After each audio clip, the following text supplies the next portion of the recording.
And you just had your birthday. I just had my 50th birthday. We're putting no limitations on you. And it's a number, because you look gorgeous. And I did hear, I have to say, I heard somebody was interviewing Madonna the other day, and they said, will you still be doing like Material Girl when you're 50?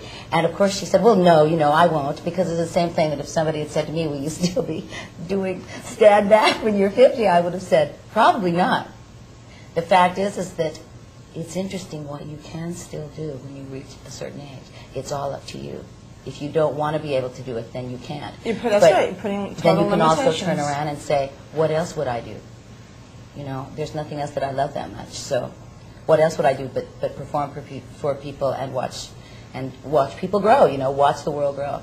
That seems to be the reason that I'm here. So you're on the road and you're back to your hotel and you're like just hanging out. And are you inspired when you're in the middle of performing to write new songs? When does that come to you? What initiates that emotion and that feeling that when you just channel down, you know, a brilliant... What happens is when you're on the road, it's much more easy to be really creative. When you're home, there's too many problems going on. Right. Things are going on with your house. It's leaking. El Nino is ruining the beach. It's, you know, that's all happening. It's very hard to go to rehearsal and do all that and come home and find a moment to be creative. On the road, since we've been here in Hartford for 3 days, I have written a song since we've been here. Wow. And I'm really excited about it. So I left something in Los Angeles. And I left it all there. Yeah. It probably helps you like emotionally and spiritually too, right? Yeah. It grounds you. Very much. It's incredible. I can be strong enough to fight back. Right. So that has really changed my life. I've lost about 10 more pounds, which is totally groovy. You're but awesome. I didn't set out to do it, you know. Right. I did it really because I was going, I'm going to have to be stronger. Yeah. It probably helps you like emotionally and spiritually too, right? Yeah. It grounds you. Very much. It's incredible. I have a little gift for you for your birthday. Actually, I bought this when we did an MTV thing at Christmas time, and we went out on the road and to buy like gifts and stuff, and I never got a chance to give it to you, so it's turned into your birthday gift. And also, there's a tape in there of a song that you inspired. Really? That Mitch, my keyboard player, and I write. It's in my show, which you still haven't come to see. And here's a birthday card. You know, if I had one day off, I would come to see your show. Well, I'm opening on Broadway in late October, I'll be so there. hopefully you'll have a month off. So I will be there. You'll hang and you'll see the show. And we're doing Stormy Weather again. When is it? In September, right? It's in September. And I'll talk about that a little bit, because that was like a whole different thing for you. It was a Don Henley, Walden Woods event, and we did songs from 40s, 30s. The coolest thing. It was beautiful. I think it was maybe the coolest thing that I have done in 20 years. I felt the next day like something magic had happened to me. Really? I look at songs differently now. I listen to them differently. I sing. I pronounce each word more. I hold out my notes more, because when you're just singing this song, you're just standing there. There's not a thing in the world for you to do except stand there. Right. You have to be more, creative and animated. And aware. Yeah, and aware.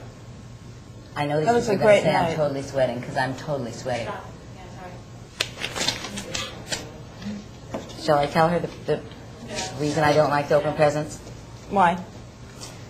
Because when I was 5.5, not broad really, let's see, maybe when I was 4, there was a Christmas, and I was the only grandchild, and I was like... The princess. Yes. And I opened a room full of presents. And at the end of it, I looked around and said, well, is that all there is? Oh! Exactly, your song. Is that all there is? It is kind of a letdown, isn't it? And my mom and dad said, we have to have another child, because we can't live with this little girl. She is so, spoiled at this point. So, I was told this story so many times that I feel bad about opening presents. So when people bring presents to my house, I don't open them. I just leave them sitting. Well, you can open it, and you can have any reaction you want. So we're opening Sandra's gift here. Can you read it? No. Okay. I'm farsighted, so I can't read it. You want to read it? Sure, I'll read it. Read it. Dearest Stevie, like all beautiful dreams, this life is filled with landscapes, lovers, tender moments, sharp edges, crazy melodies. You are the weaver of so many incredible quilts. We look to you for inspiration and love divine. I wish for you the happiest and healthiest of birthdays forever and a day. It's a blessing to know you. Love, Sandra. Thank you, honey. I'll hold that for you. This is the other side of the mirror. Oh. It's kind of a plum-colored daisy. Wait till you see the bust, which is this color. Well, there you go. And you can actually like... A daisy mirror. Isn't that cute? In and plum. Sweet? It's fabulous. No, you're going to laugh when you see our new bust, that we ordered all these colors from across the United States. To decorate your bust? To decorate the bust, without seeing the bust or the things. Has anybody ever written anything for you? You have. In your talking style. I used to play that in my car over. I just put it on rewind and listen to it over and over and over, that song. And drive down the Ventura Freeway weeping. I loved writing that song, and I wept. Where did you write that? When I wrote that song. I wrote that song at my house in Phoenix on my Bosendorfer, my precious piano that I don't really get to spend that much time with. And I wrote it, do you want me to tell you why I wrote it? Yeah. Okay. When I was on the Wild Heart Tour, Joe Walsh was opening for us, and I fell in love with Joe. And I was having a hard time with the whole fame thing and the road and everything that was going on at that point. And we were in Denver, and Joe took me up to Boulder, Colorado, to see this little drinking fountain in this park that had belonged to his little girl who had been killed in a car crash on the way to nursery school. Oh, man. She was like 5. Oof. And I was so touched by this and how he had even managed to go on living after this happened. And it really destroyed everybody in his life. I mean, the loss of this child. And how sad it was. And this little drinking fountain that he made for her was her little, so that anybody that wasn't tall enough to get a drink could get a drink. And I said, you built this for her, right? You did this for her. So it touched me so much. And I thought, you don't have any problems, Stevie. You really don't have any idea what pain is. That's intense. And so I went home and wrote that song. The day I got there, I just walked in, sat down, and wrote it. Well, the feeling is like it comes from some amazing well of emotion. I think it's probably my favorite song of yours. Thank you. I'm really sweating again now. Yeah, let's wrap it up. It's late. Eileen, you just can't be dumbing down on us to do an interview. Yeah, you're right. Oh, am I getting it's kind of a bad lighting thing?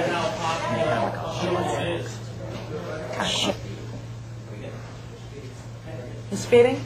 Are you speeding? We're very slow, but It's we're okay. catching up with you. So what's next? You're going to tour the whole summer. So yeah, And then- I come off the road in the middle of August. Right. And then I have a couple of benefits to do. We're going to do Don's Stormy Weather. Up in San Francisco. Right, up in San Right. Francisco. And I'm doing 2 other things. I don't know exactly what they are, but 2 other things that will kind of keep us together until then. And then I'm going to go and write my next record. So it'll be your solo record. Yeah, which is pretty much about half written. So I have about Fabulous. 6 songs. I bet by the to end go. of the summer you'll have Yeah. everything written and I then will. some. I will. And then what about Fleetwood Mac? Are you guys going to do another album? What do you think you're going to do with them? I think that in my own heart, I think that Fleetwood Mac will... Okay, let me start this over. Yeah. In my heart, I think that we will take about a 2-year break.